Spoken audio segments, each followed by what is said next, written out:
As I indicated, my lord, I propose to interpose this officer and to complete Mrs. Sumner's evidence later. The officer has a pressing engagement elsewhere tomorrow. Yes, Mr. Lloyd, let him be sworn. I swear by Almighty God that the evidence I shall give shall be the truth, the whole truth, and nothing but the truth.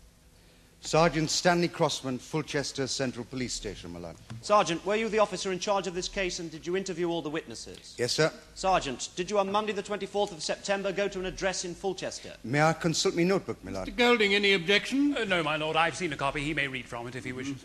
Sergeant? Yes, my lord. I went to the Firs, 19 Stapleton Avenue, Fulchester. As a result of inquiries at the house, I went to a garage at the bottom of the garden where I saw the accused. What was he doing? He was lying underneath a car, my lord. Doing some work on it? Yes, my lord. I said to him, Miss Fiona Sumner, 14 years old, of 41 Stapleton Avenue, went missing on Sunday the 9th of September. She returned to her home on Thursday the 13th. She says that you persuaded her to go away with you and that together you drove to John O'Groats. Her mother says that her permission was not obtained for this trip. Did he say anything? He said he knew nothing about Fiona Sumner going missing. I said, do you know this girl? He said, yes, I do. She lives up the road. I said, is it true that she visits you at this garage? He said, yes, sometimes. I said, did you go away on Sunday the 9th? He said, yes, I went to John O'Groats in this. I went for the record. What did he mean by in this? His old car, my lord. Do you know what he meant by the record? No, my lord.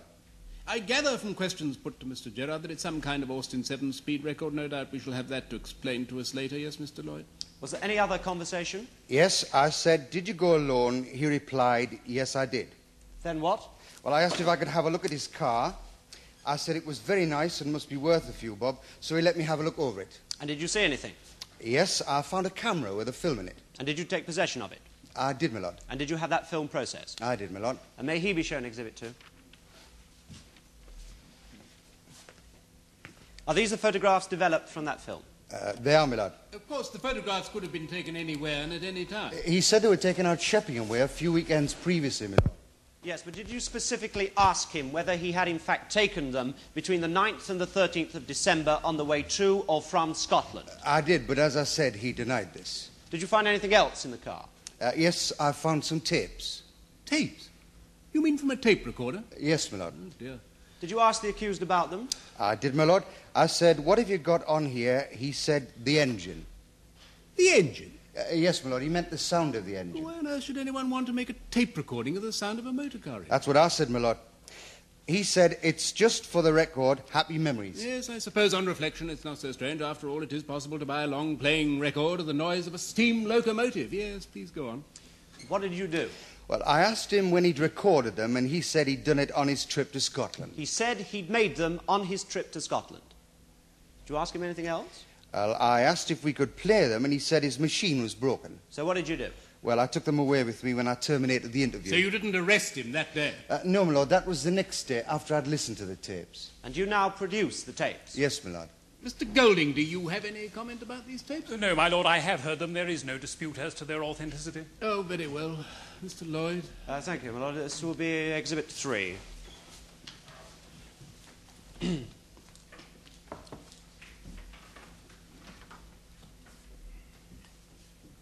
Switch on, please. The relevant part's a bit farther on, my lord. There's hardly a damning piece of evidence so far, Mr. Lloyd. It really seems to me as though the John O'Groats tapes may turn out to be as illuminating on vital issues as the Watergate ones. Very good. Yes, go on. Come on, Fee.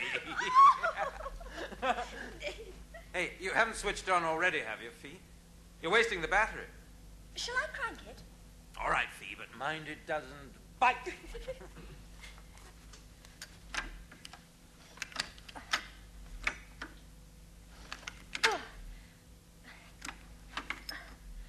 What's the matter, Phil? Oh, come on, let's have a look. Why, you daft thing, you haven't reconnected the distributor lead. Go on, then. Try now. Yes, thank you. That was the tape that he said he'd made on his trip to Scotland. Yes, my lord. Can you identify the voices on that tape? Well, the man's voice is definitely the accused, and I'd say I'm pretty certain that the girl's voice is Fiona Sumner's. You've spoken to her. You know her voice. Yes, my lord. And those are the tapes which the accused told you he had made on his trip to John O'Groats, Yes, my lord. which journey he had told you he had made alone. Correct, my lord. What did you do when you'd heard the tapes? The next day, I returned to the accused's home, cautioned him, arrested him, and took him to the police station. Did he say anything when you arrested him? Yes, my lord. He said, "Do what you like with me. My wife's left me. I've lost my job. Everything's finished. I had nothing to do with the girl's disappearance." Now, as officer in charge of this case, did you commission a medical report on the girl, Fiona Sumner? Yes, sir. My lord, yourself and the jury have had copies of this, which is agreed evidence. Mr. Golding? Indeed, my lord. Yes, now this states that the bruises sustained by the girl are conclusive with a fall, and the superficial bruising on her wrists is possibly due to a tight manual grip.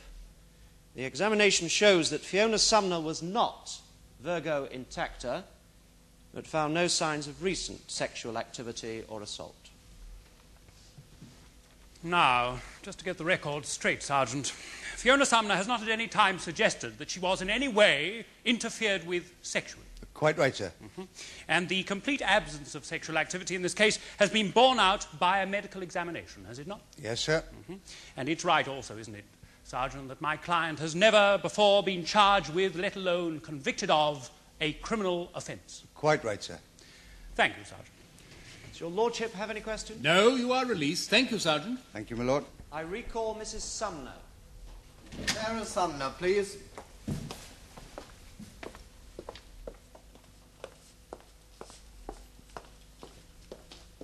You are still on oath, Mrs. Sumner, you understand? Yes. Mrs. Sumner, I was asking you about these. Now, the accused told the police that these photographs were taken a few weeks before the week beginning Sunday the 9th of September, and apparently the accused claims they were taken on Sheffingham Common. Now, would that have been possible without you knowing it? No, quite impossible. I would have known about it. When we were on holiday throughout the whole of August in Cornwall, and when we came back that first weekend in September, we had my sister staying, and Fiona wouldn't have wanted to leave the house then. Yes, I see. Thank you, Mrs. Sumner. Mrs. Sumner, would you say it would take something pretty extraordinary to compel your daughter to go away? Like force? Oh, yes. Or some other quite extraordinary circumstance which you, because of your frank relationship with her, would know to have existed? Mrs. Sumner, have you been frank with this court? I have sworn to be. And have you been? I have. Very well. Let's see. Your daughter was on very friendly terms with Mr. McDowell, was she not? Not to my knowledge. Oh. Don't you know that from about the spring of 1973 she was a regular visitor to his garage at the bottom of his garden where he worked on his old car? Is that what he's saying? I suppose you'd have to say something like just that, answer the wouldn't you? question, Mrs. Sumner. Did you know that? I'm sorry, my lord. I did not know it, and I do not believe it. Besides, what would she have wanted to go there for? Just to talk, apparently. At least once a week. Sometimes more often. Now, Mrs. Sumner, about this late husband of yours. What was his name? I really don't see what on earth that has to do with this case. Nor do I, Mrs. Sumner, for the moment, but I'm sure that Mr. Golding wouldn't ask the question if he didn't think it was relevant, so will you please answer? What was the question? I asked what your husband's name was. Archie. Archibald Havelock Sumner. And when did he die? In 1958, in the December, when I was 3 months pregnant with Fiona. And what caused his death?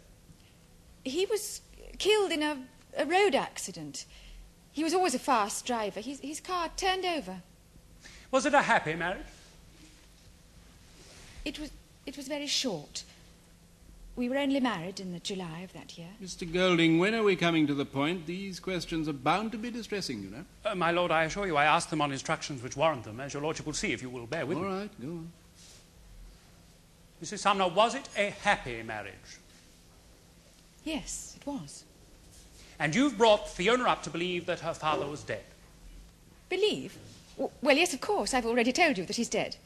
No, Mrs. Sumner, your husband did not die in December 1958, and he's still alive today. But he's dead. My lord, must I go on answering these questions? You will answer, Mrs. Sumner. He was killed. Killed in the accident. Mrs. Sumner, it's right, isn't it, in the early, full-blooded days of your relationship, that your husband had a pet name for you, didn't he? Yes. A name that only you and he would know. Yes. He used to call you Entelechy, didn't he? Yes. How did you know? Because he's still alive, Mrs. Sumner. All right, he is. Yes, he is alive. Well, perhaps I should have told the truth, but I simply didn't want Fiona to know. She believes her father is dead, and it's best left that way, that's all. I see. Why did you conceal from your daughter the fact that her father is alive? Our marriage was not a happy one. We had certain differences. Certain... Yes, Mrs. Sumner? We didn't agree about certain aspects of the intimate side of our married life, my lord. When he left, he said he never wanted to see me again. It was mutual. But I was already pregnant. He said that for the sake of the child, he hoped I miscarried or that it died at birth. And that was in December 1958, and I've never seen him since. He's never tried to see Fiona, so I thought it better to lie to her. Besides, he's not fit for society. Mr. Golding? Mrs. Sumner, do you know where your former husband lives now? Mrs. Sumner? I'm sorry? Where does your former husband live now? Oh, I don't know. Our maintenance is paid through his solicitors. So that he won't have to think about us, it is adjusted according to the retail price index. I know where he lives, Mrs. Sumner. Where? In Scotland, my lord, some 25 miles from John O'Groats.